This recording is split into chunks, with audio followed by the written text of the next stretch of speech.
আসসালামু আলাইকুম, সবাইকে ঈদ মোবারক।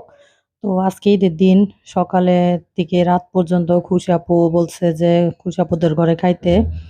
মূলত খুশি আপু বলে নাই, রবিন ভাই বলছে কালকে যে রান্না বান্নার দরকার নাই, সবাই একসাথে তোমরা খায়ো। তো সকালবেলা খুশি আপু আবার নাস্তা বানাইলো, পরোটা। বরাবরই খিচুড়ি রান্না করে, তো আজকে একটু ব্যতিক্রম কিছু রান্না করলো, পরোটা। আর দুপুরে রান্না করবে পোলাও, মুরগির মাংস, গরুর মাংস। এর জন্য আর কি সকালে খিচুড়ি রান্না করে নাই। যদি সকালে খিচুড়ি খাইতাম তাহলে আবার দুপুরে পোলাও খাইতে ভালো লাগতো না, এর জন্য।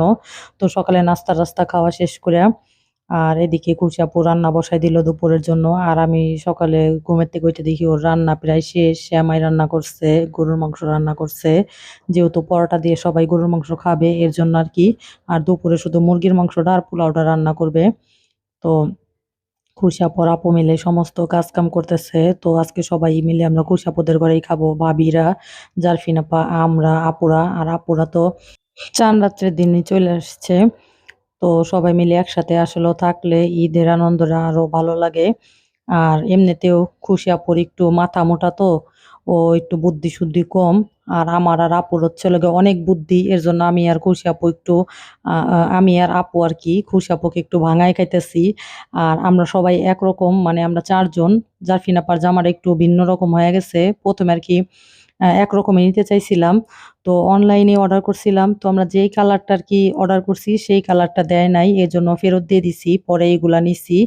আর জারফিন আপার কালোটাই চয়েস হয়েছে, এর জন্য আর কি আমাদের একটু আলাদা আলাদা হয়ে গেছে একরকম জামা। তো খুশি আপুকে বলতেছিলাম, মানে পটাইতেছিলাম আমি আর আপু আর কি। ও তো বলদ, আমি আর আপু খালি ওরে ভাঙায় ভাঙায় খাই।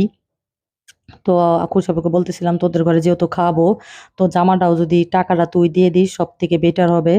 তো খুশি আপুকে এটাই আর কি পটাইতেছিলাম, ভাবিরে বলতেছিলাম ভাবি আপনি কি বলেন, ভাবি তো আমাদের সাথে একমত। তো আমাদের সাথে থাকতে থাকতে ভাবিও খুশি আপাকে পটায় পটায় খায়। আর সাথে আবার অ্যাড হয়েছে জারফিন আপা। তো আমরা চারজন মিলা খুশি আপাকে শুধু ভাঙায় ভাঙায় খাই। ও একেবারেই বলদ, কিছুই বোঝে না। তাই আর কি, মানে এটা আমাদের কথা না, অনেকেই বলে। তো আমরাও মনে করতেছি না, ঠিকই বলতে বলে। নয়তো বা ঈদের দিন আমরা খুশাপুদের ঘরে খাবো কেন, খুশাপু আমাদেরকে জামা কাপড় দিবে কেন, মানে খুশাপুরে অনেক পটায় পটায় রাজি করাইছি, এর জন্য আর কি। তো যাই হোক, অনেকদিন ভিডিও টিডিও ছাড়া হয় না, একটু ঝামেলার ভিতরে ছিলাম। তো ইনশাল্লাহ আজকে থেকে আবার ভিডিও দিব। সবাই দোয়া করবেন যাতে ঠিকঠাক মতো প্রতিদিন ভিডিও আপলোড করতে পারি। তো এদিকে রান্না বান্না প্রায় শেষের দিকে, মাংসটা হইলেই হয়ে যায়। আর পোলাওটার এত সুন্দর হয়েছে কালারটা, জাফরান দোয়াতে, খুবই মানে সুন্দর হয়েছে। আর এদিকে খুশাপু আবার এই যে মুরগির মাংসটা রান্না করতেছে। এই তো। তো ঈদের দিন যদি মানুষকে পটায় নাই খাই তাইলে আবার কিসের ঈদ। তো এর জন্য ভাবলাম যে আমরা একটু পটায় খাই দিই, তাদের যেন আমরা সাফল্য হয়েছি পটায় খাওয়াটা, পটায় নোয়াটা। আর এরাই কজনই পারে মানুষকে পটায় খাইতে, মানুষের কাছ থেকে নিতে, এরাও যুক্তা লাগে। তো এই যুক্তা অবশ্য অনেকের নাই। তো আমার আর আপুর আছে, তাই আমরা খুশি আপুকে পটায় পটায় ভাঙায় ভাঙায় খাওয়াইতেছি। তো এই দেখলে আবার অনেকেরই হিংসা লাগে। তো কারো হিংসা লাগলেও করার কিছু নাই। তো কিছু মানুষের ভালো লাগবে, কিছু মানুষের ভালো লাগবে না, এইটাই। কেননা একটা মানুষের ১০ জনকেই ভালো বলে না, ১০ জনেই তার কাজ পছন্দ করে না। তো এইটাই হলো সবচেয়ে বড় ব্যাপার। তো যাই হোক, এতক্ষণ অনেক দুষ্টামি ফাইজলামি করলাম। তো এইখানে রান্না বান্না প্রায় শেষের দিকে। আর খুশি আপু আর কি সারা রাত্র ঘুমায় নাই, রাত্রে সেলাইয়ের কাজ করছে, আমাদের জামাগুলোও বানাইছে। আমরা যেহেতু সবাই একরকম পরবো আর কি, কালারটা একই রকম অর্ডার দিছিলাম অনলাইনে, ওইগুলো হইলে সবচেয়ে বেশি বেটার হইতো। তো ওইগুলো যেহেতু পাই নাই, তো এর জন্য আর কি এক একজনের এক একটা কালার হয়ে গেছে। তো যাই হোক, ওটা কোনো ব্যাপার না। তো আমরা খাওয়া দাওয়া শেষ করে বিকালে একটু ছবি টবি তুলবো, এই মজা করব, এইটাই আর কি। তো রান্না বান্না করতেছে খুশাপু, মানে রোস্টের মতো করে বড় বড় করতে চাইছিল। তো আমি বলতেছি এই গরমের ভিতরে এত খাবার খাওয়া সম্ভব না, তুই ছোট করে রান্না কর। তো খুশাপু কোনো মতেই রাজি হইতেছিল না, কেননা আমি, তারপর আমার ছেলে, আমার হাজবেন্ড, আপু, মাহিন, ওরা কেউই মানে বড় আস্তা খাইতে চায় না। প্লেটে নেয় ঠিকই, নিয়ে তারপরে আদা সিরা করে খায়া ভাইয়া ভাইয়া রেখে দেয়। তো আমি এর জন্য আর কি বলতেছিলাম, তো এইভাবে খাবার নষ্ট করার থেকে এরকম ছোট করেই কর, যদি কারো ভালো লাগে 2 পিস নিবে, আর নয়তো 1 পিসই। তারপরেও তো খুশি আপু ছোট করে রান্না করলো।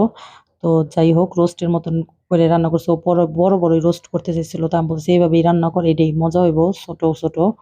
আর যেহেতু গরুর মাংস আছে, তো খুশি আপু 3 কেজি গরুর মাংস রান্না করছে, আর 3.5 কেজি পোলাও রান্না করলো, আর এখানে যে মুরগি। তো আলহামদুলিল্লাহ রান্না বান্না শেষ।